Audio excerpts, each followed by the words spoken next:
সেদিন একটা গল্প পড়ছিলাম বন্ধুরা। অশিক্ষিত একজন মা,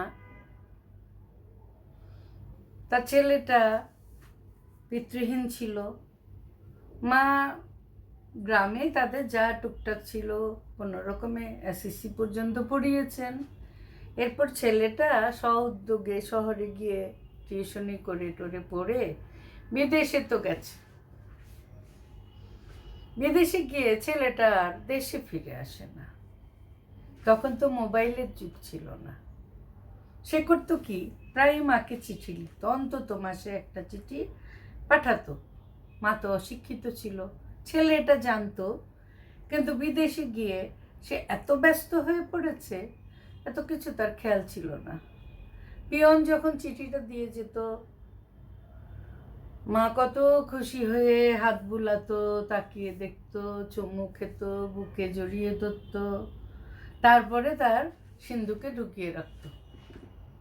খুলতো না, কারণ পড়তে তো পারে না। এভাবে জমিয়ে জমিয়ে জমিয়ে রাখতো। বছর দুয়েক পরে ছেলেটার খেয়াল হলো, মা তো লিখতে পারে না, তাই হয়তো আমার চিঠির উত্তর পাই না। কি করা যায়? মাকে এতদিন ধরে দেখিও না, যাই দেশ থেকে একটু ঘুরে আসি। ওইদিকে তার মা বয়সও হয়েছে, আর খুব বেশি তো সহায় সম্পত্তি ছিল না। কোনো রকমে আলু সিদ্ধ দিয়ে ভাত খেয়ে, ডাল ভাত খেয়ে কোনো রকমে চলছিল। সবাই বলতো, তোমার ছেলেটা কীরকম হয়ে গেল, বিদেশে গিয়ে আর আসে না, খোঁজখবর নেয় না, ছেলে বিদেশে চাকরি করে আর তোমার এত অভাব।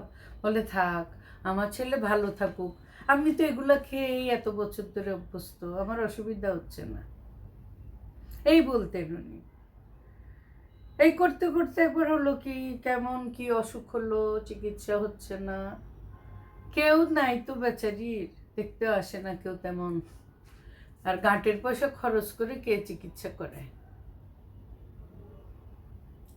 উনিও কখনো বলেননি যে চিঠিতে ছেলের ঠিকানা আছে। বিদেশ থেকে চিঠি আসলে উল্টা দিকে তো ঠিকানা থাকে, মানে এটা ব্যাটে বলে মিলেনি। ছেলেকে কোনো খবর দেওয়া সম্ভব হয়নি। উনি মারা গেলেন। মারা যাওয়ার সপ্তাহখানেক পরে ছেলে এসে উপস্থিত।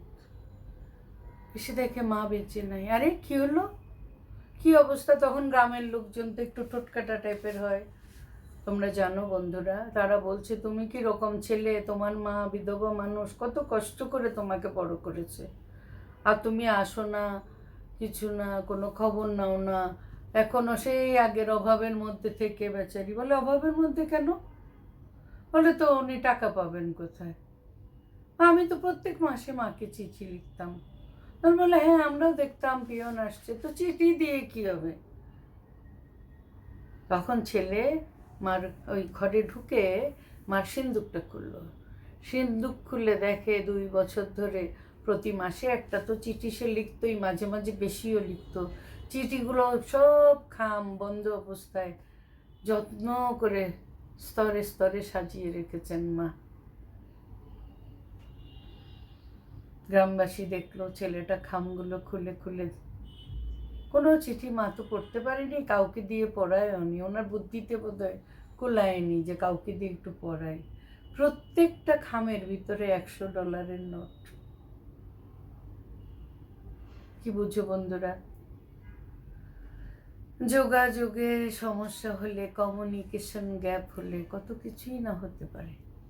2 বছর ধরে প্রত্যেক মাসে না হলেও $100 পাঠিয়েছে যে ছেলে, তার মা বিনা চিকিৎসায় প্রায় বিনা আহারে মারা গেল। তাই আসলে সম্পর্কগুলো না রিনিউ করতে হয়, তো যোগাযোগের চেষ্টা করতে হয়, তো কথা বলা দরকার আছে।